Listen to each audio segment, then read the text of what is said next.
அஸ்ஸலாமு அலைக்கும் வரஹ்மத்துல்லாஹி வபரகாத்துஹு. அன்பார்ந்த அனைத்து உறவுகளுக்கும் இனிய காலை வணக்கம். உங்கள் மீது சாந்தியும் சமாதானமும் உண்டாகட்டும். இன்றைய காலை பொழுது உங்கள் அனைவருக்கும் இனிய பொழுதாக அமைய எல்லாம் வல்ல இறைவனை பிரார்த்தித்தவனாக இன்றைக்கும் கோயிலுடைய பல முக்கியமான செய்திகளை பற்றி தான் பார்க்க போகிறோம். வீடியோவை கடைசி வரைக்கும் பாருங்கள். தெரியாத நண்பர்களுக்கும் மறக்காமல் ஷேர் பண்ணுங்கள். வீடியோ பிடிச்சிருந்தால் ஒரு லைக் பண்ணுங்கள், சப்ஸ்கிரைப் பண்ணுங்கள், தொடர்ந்தும் சப்போர்ட் பண்ணுங்கள். குவைத்துடைய டினார் மதிப்பு மூலதாக பார்த்தலாம். இலங்கைக்கான ரூபாயில் ஒரு தினாரின் மதிப்பு 948 ரூபாய் 47 சதமாக உள்ளது. இந்தியாவின் ரூபாயில் ஒரு தினாரின் மதிப்பு 281 ரூபாய் 9 சதமாக உள்ளது. இது அல்முல்லா எக்ஸ்சேஞ்சினுடைய அப்ளிகேஷன் ஆன்லைன் ரேட் ஆகும். கூகுள் ரேட்டை பார்த்தலாம். இலங்கைக்கான ரூபாயில் ஒரு தினாரின் மதிப்பு 945 ரூபாயாக உள்ளது. இந்தியாவின் ரூபாயில் ஒரு தினாரின் மதிப்பு 282 ரூபாய் 12 சதமாக உள்ளது. அதே போல் அமான் எக்ஸ்சேஞ்ச் ரேட்டை பார்த்தரலாம். இலங்கைக்கான ரூபாயில் ஒரு தினாரின் மதிப்பு 950 ரூபாய் 60 சதமாக உள்ளது. இந்தியாவின் ரூபாயில் ஒரு தினாரின் மதிப்பு 282 ரூபாயாக உள்ளது. சஜில் எக்ஸ்சேஞ்ச் ரேட்டை பார்த்தரலாம். இலங்கைக்கான ரூபாயில் ஒரு தினாரின் மதிப்பு 955 ரூபாய் 25 சதமாக உள்ளது.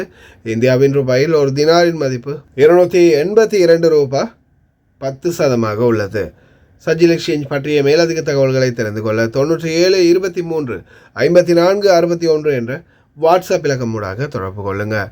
அதே போல் இலங்கைக்கான ரூபாயில் ஒரு தினாரின் மதிப்பு 955 ரூபாயாக உள்ளது.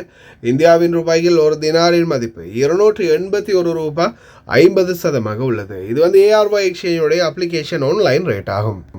KBE எக்ஸ்சேஞ்ச் ரேட்டை பார்த்தலாம். இலங்கைக்கான ரூபாயில் ஒரு தினாரின் மதிப்பு 952 ரூபாயாகவும் இந்தியாவுக்கு 281 ரூபாய் 90 சதமாகவும் உள்ளது. அதே போல் குவைத்துடைய பல எக்ஸ்சேஞ்சுகள்லையுமே அக்கௌண்ட் நம்பரை மறைச்சிடுறாங்க. இதை பற்றியும் உங்களுக்கு தொடர்ந்துமே தெரிய தரது. நீங்கள் ஏதாவது ஒரு புதிய எக்ஸ்சேஞ்சுக்கு பழைய பற்று சீட்டோட போகிறீங்களா இருந்தால் நிச்சயமாக அதில் அக்கௌண்ட் நம்பர் இருக்கா அப்படின்றத செக் பண்ணிக்கோங்க. அப்படி இல்லாத பட்சத்தில் எழுதிட்டு போனாலும் பிழை இல்லாத அக்கௌண்ட் நம்பர் எழுதிட்டு போங்க. ஏதாவது ஒரு நம்பர் பிழைத்தாலும் கூட உங்களுடைய பணம் நாட்டுக்கு போய் சேராது.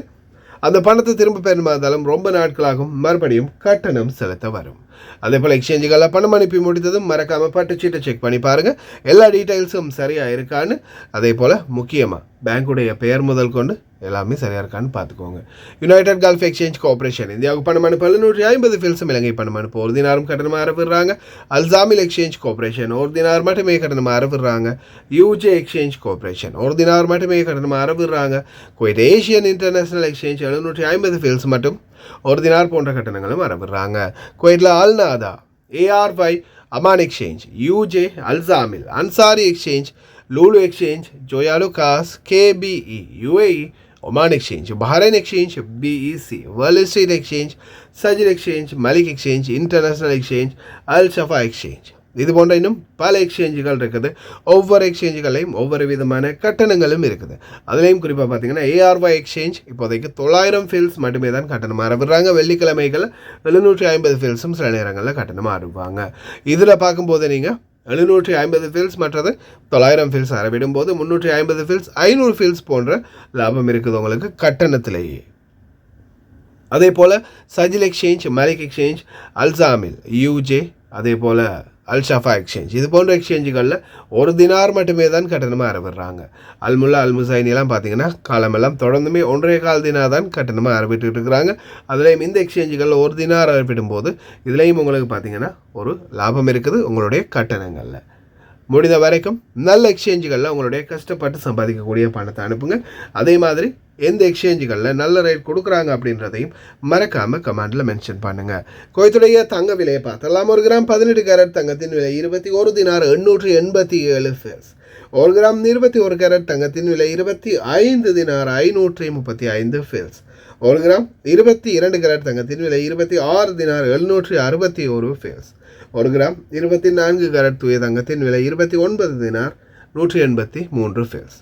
தங்க விலை மறுபடியும் அதிகரிக்குது. முடிந்த இந்த நாட்களில் விலை கொடுத்து வாங்கிக்கோங்க.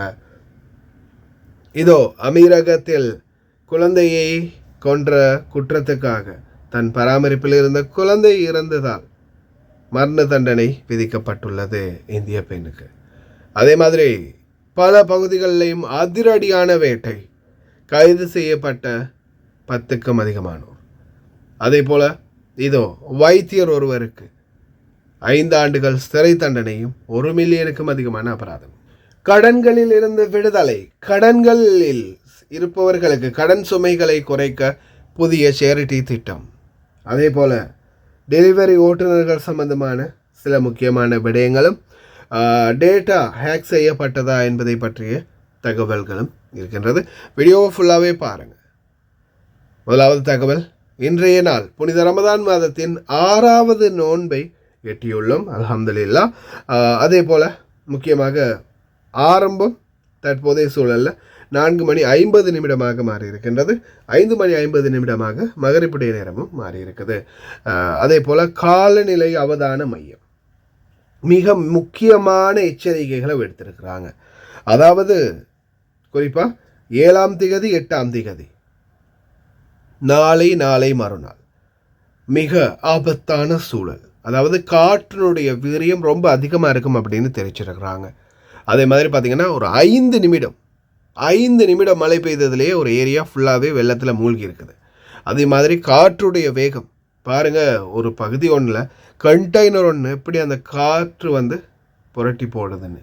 அப்படியே இந்த அவருடைய கதையோடைய வீடியோவையும் பாருங்கள். في 8/3 بإذن الله تعالى راح يطلع آخر نجوم موسم العقارب، وهو آخر مواسم الشتاء، وهو نجم سعد السعود، وقديما يسمونها عقرب الدسم، لأن ينتشر العشب في هذا الوقت وتشبع بطون الماشية فيكثر فيها الدسم.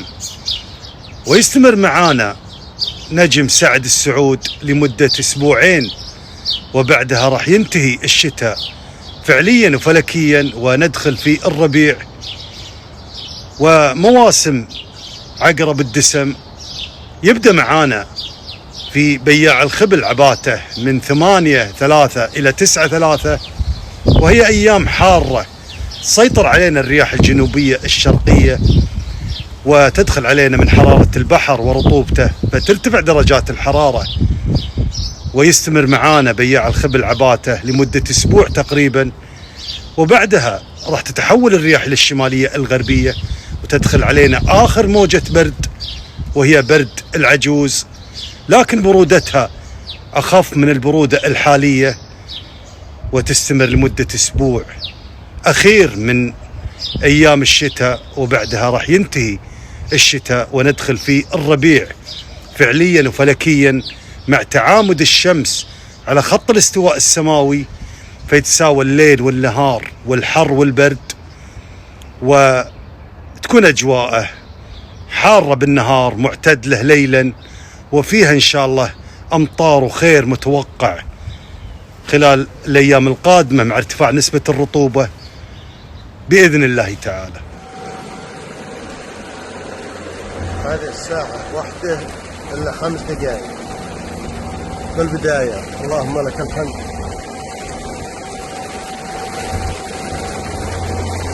هذه المكاين تشفط الماء اللي بهالحارة.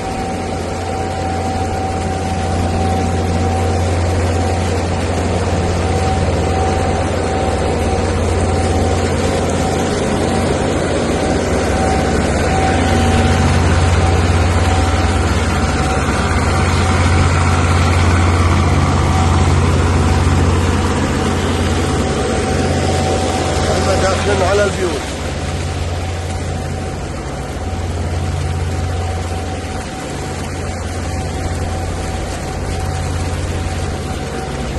ارجع يا رعد دكسن ارجع. தயவு செய்து ரொம்ப கவனமாக இருங்க.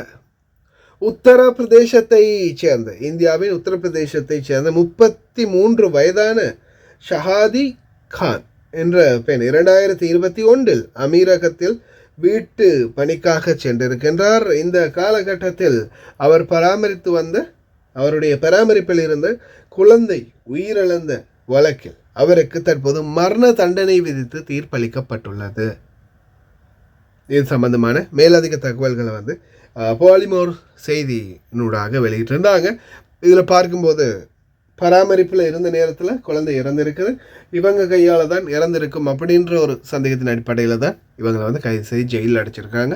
அதன் பிறகு கடைசியாக தீர்ப்பு வந்தது, இவங்க கொன்றதாக தான். ரிசானா நஃபிக் நாளிலாய் நாளை ராஜூன் அவங்களுக்கு பிறகு மறுபடியும் ஒரு வினோதமான வழக்கு. தயவு செய்து அன்பார்ந்த சகோதரிகளை, குழந்தைகளை பராமரிக்கக்கூடியவங்க ரொம்ப கவனமாக இருங்க. நிறைய பேர் இந்த டிக்டாக்ல மூழ்கி பைத்தியமாகி போயிருக்கிறீங்க. குழந்தைகளை பற்றின சிந்தனையும் இல்லை, சொந்த குழந்தைகளை பற்றின சிந்தனையும் இல்லை, தொழிலுக்காக பொழப்புக்காக வந்த இடத்துல இருக்கக்கூடிய குழந்தைகளை பற்றின சிந்தனையும் இல்லை. கடைசியில் தூக்கில் தொங்க வேண்டி வரும். அவ்வளவுதான் சொல்ல முடியும். மரண தண்டனை தான் கடைசி முடிவு. ரொம்ப கவனமாக இருங்க.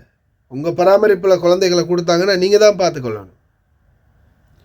அதனால் முடிந்த வரைக்கும் ரொம்ப கவனம். உங்களுக்கே தெரியும், ஆல்ரெடி 2 சகோதரிகள் கண்டந்துண்டமாக வெட்டி போட்டாங்க. என்ன காரணம்? குழந்தை ஒன்று இறந்ததால். அதனால் இந்த மாதிரியான சம்பவங்களுக்கு இனிமேலும் யாரும் முகம் கொடுக்கக்கூடாது. தயவு செய்து ரொம்ப கவனமாக இருந்துக்கோங்க. இதோ சமூக விவகாரங்களுக்கான அமைச்சரின் அதிரடியான நடவடிக்கை. குவைத்துகளுக்கு கொண்டாட்டம். சமூக விவகார அமைச்சர் டாக்டர் அம்தல் ஹொவைலா குவைத்தி குடிமக்களின் கடன் சுமைகளை குறைக்க முடிவெடுத்துள்ளார். புனித ரமதான் மாதத்தின் கடனில் உள்ள குடிமக்களின் கடனை அடைப்பதற்காக புதிய தேசிய பிரச்சாரத்தை சமூக விவகார அமைச்சர் தொடங்கியுள்ளார்.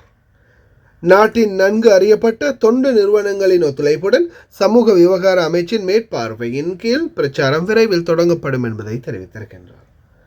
அதாவது கடனில் கஷ்டப்பட்டுக்கிட்டு இருக்கிற குவைத்தி குடிமக்களுக்கு அவங்களுடைய கடனை அடைக்கிறதுக்காக சேரிட்டிகள், அதாவது தொண்டு நிறுவனங்களூடாக, இப்போ ஒருத்தருக்கு வீடு கட்டுறதுக்கு, ட்ரீட்மெண்ட் பண்ணுறதுக்கு, ஒவ்வொன்றுக்கு எப்படி வசதி இல்லாமல் கஷ்டப்படும் போது யாராவது ஒருத்தர் உதவி செய்கிறாங்களோ அதே மாதிரி மாஷா அல்லாஹ் குவைத்தில் கடனை அடைக்கிறதுக்காக, தான் பட்ட கடனை அடைக்க முடியாமல் கஷ்டப்படுற குவைத்திகளுக்கு அவங்களுடைய கடனை அடைக்கிறதுக்காக சமூக விவகார அமைச்சகம் மற்றும் சேரிட்டி இணைந்து அந்த உதவிகளை வழங்க போகிறாங்க.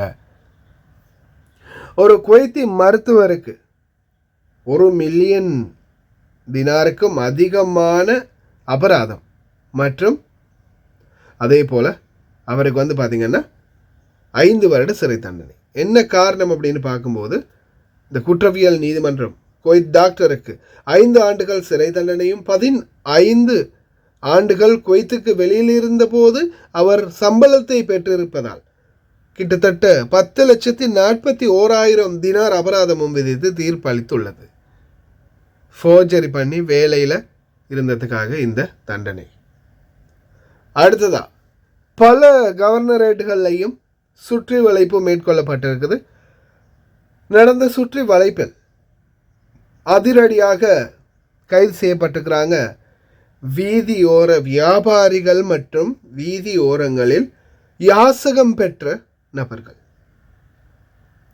கிட்டத்தட்ட 11 பேர் பிடிபட்டிருக்கிறாங்க. பல நாடுகளை சேர்ந்தவர்கள். தயவு செய்து ரொம்ப கவனமாயிருங்க. ஃபோட்டோவோட போடுறாங்க. முன்னாடி ஒரு காலம் இப்போ நானும் என்ன பண்ணுறது, அவங்க ஃபோட்டோவோட போட்டிருக்காங்கன்னா நம்மளும் அதை பப்ளிஷ் பண்ணித்தான் ஆகணும்.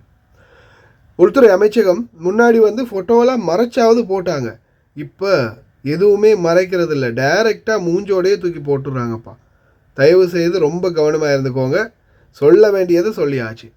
அதே போல் இலக்கமும் போட்டிருக்காங்க. 25 58 25 81 வாட்ஸ்அப் இலக்கம் இல்லை, லேண்ட்லைன் இலக்கம். அதே போல் 97 288 200, அதே போல் 97 288 211 இந்த இலக்கமூடாக யாசகம் பெறுபவர்கள் யாராவது தெருவில் நின்னால் உடனடியாக அவங்களை பற்றி தெரிவிக்குமாறு கேட்டிருக்கிறாங்க. ரொம்ப கவனம். கஷ்டத்துக்கு கூட பிச்சை எடுக்க முடியாது இந்த நாட்டில், அதை ஞாபகம் வச்சுக்கோங்க. அடுத்ததா டெலிவரி ஓட்டுநர்கள் சம்பந்தமான ஒரு முக்கியமான ஒரு தகவல்.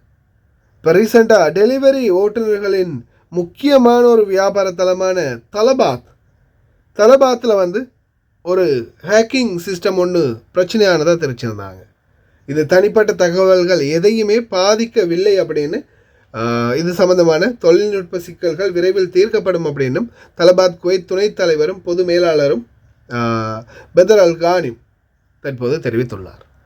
அதே போல் அதுக்கப்புறமா 2ஆவதாக ஒரு தகவல் ஒன்று, கொஞ்சம் வினோதமான தகவல். நிறைய டெலிவரி ஓட்டுநர்கள் இன்றைக்கு வரைக்கும் ரோட்டில் சுற்றிக்கிட்டு இருக்கிறாங்க. சிலர் 12,000 தினார்களை கூட செலவு பண்ணி தன்னுடைய கிச்சன்களை உருவாக்கி வச்சிருக்கிறாங்க, டிசைனாக வீடுகளை கட்டி. ஆனால் அந்த வீட்டில் பொண்டாட்டிக்கு சமைக்க தெரிஞ்சது வெறும் இன்ஸ்டன்ட் நூடுல்ஸ் மட்டுமே தான் அப்படின்ற மாதிரி ஒரு கருத்தை வெளியிட்டிருக்கிறாரு. பணிப்பெண்கள் இல்லாட்டி இவங்களுடைய நிலை அவ்வளவுதான். உண்மைக்கும் தான் வீடு கட்டினதுக்கு கல்யாணம் முடித்து லட்சக்கணக்கில் கோடிக்கணக்கில் நாங்கள் சீதனமாக பொண்ணுக்கு கொடுத்து கல்யாணம் முடித்து இங்கே கூட்டிகிட்டு வந்ததுக்கு என்ன நூடுல்ஸு கூட சிலருக்கு செய்ய தெரியாது அப்படின்ற மாதிரி பலரும் பலவிதமான மனவேதனைகளை அதை வேற ஏன் தம்பி ஞாபகப்படுத்திட்டீங்க, நெஞ்சமெல்லாம் புண்ணா போச்சு தம்பி அப்படின்னு அந்த காமெடி பண்ணுற மாதிரி பல குவைத்திகளும் தங்களுடைய மனதில் இருக்கும் ஆதங்கங்களை கமெண்ட் மூலம் வெளிப்படுத்தியிருக்கிறாங்க. ஒரு சமையல் கூட பண்ணுறதில்ல அப்படின்னு. ஆனால் ஒரு சில மாமாக்கள், இன்றைக்கும் ஒரு சில மாமாக்கள் இருக்கிறாங்க தான் வீட்டில் சமையலில் யார் கைக்கும் கொடுக்க மாட்டாங்க, அவங்களுடைய ஸ்டைலில் அவங்களுடைய ட்ரெடிஷனில் அவங்களே சமைக்கக்கூடியவங்க. ஆனால் அது பார்த்திங்கன்னா குறைஞ்சது வயது கூடின, அதாவது 90s மேற்பட்ட மாமாக்கள், 90s 80s 70s 60s அப்படின்னு தான் சொல்லணும். ஆனால் இப்போ இந்த 2Kக்கு பிறகு உள்ள எந்த ஒரு மாமாக்களும், சின்ன சின்ன மாமாக்கள்லாம் இப்போ ஸ்பூனை கூட பிடிச்சி ஒரு சாப்பாடை போட்டு கொள்றதுக்கு கூட சிலருக்கு தெரியாது. சாப்பாடெல்லாம் போட்டு பிளேட்டில் வச்சு கொடுத்தா சாப்பிட்றதுக்கு மட்டும் தயாராக இருப்பாங்க. அந்த மாதிரியான பழக்க வழக்கங்களோடு தான் இப்போயே ஜெனரேஷன் இருக்குது அப்படின்றத கவலையோடு தெரிவிச்சிருக்கிறாங்க. அதுக்கு தான் நம்ம நாட்டிலேருந்து தான் கொத்தாக கொண்டு வர முடியுமே இல்லையா? அதுக்கு அர்த்தம் என்னன்றதை ஒவ்வொருத்தரும் உங்களுக்கு மனசுக்கு தோன்றதை கமெண்டில் சொல்லுங்கள். அதே போல் தான் வாகனமும். இப்போ நேற்றைய தினம் கூட எங்கள் பாபா வரும்போது ரோட்டில் புலம்பிக்கிட்டே வந்தார், இந்த ரோட்டெல்லாம் வாகனம் ரொம்ப அதிகரிச்சிச்சு அப்படின்னு. நான் சொன்னேன், ஒரு வீட்டுக்கு 4 வாகனம் 3 வாகனம் தான் இருக்கணும், சட்டம் கொண்டு வாங்க, எல்லாமே சரியாகும் அப்படின்னு. சரியா பிள்ளையா? கடைசி வரைக்கும் பார்த்த எல்லாருக்குமே ரொம்ப நன்றி. வீடியோ மறக்காமல் லைக் பண்ணி சப்ஸ்கிரைப் பண்ணி நண்பர்களுக்கும் ஷேர் பண்ணுங்கள். இன்னொரு வீடியோவில் சந்திக்கலாம்.